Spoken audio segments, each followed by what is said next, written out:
దొంగచాటుగా పట్టుకొచ్చిన ఆ లంగ రావణుణ్ణి, ఆ 10 తలకాయల పాపకారి రావణుణ్ణి చీల్చి చెండాడటానికి నా రాముణ్ణి ఇప్పుడే దోలుకస్తానమ్మా. నేనెళ్ళిపోతా ఉన్న తల్లి సీతమ్మ, నువ్వు అగులు పడకు గుగులు పడకు నా తల్లి.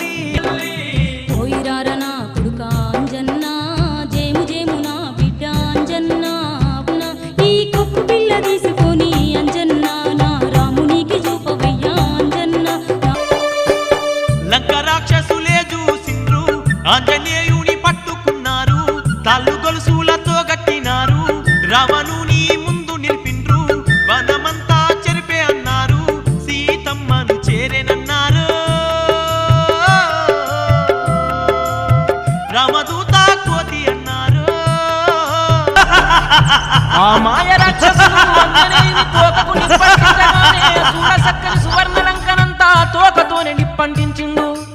ఆ అందాల రావణ లంకనంత బూడిద పాలు చేసిండు.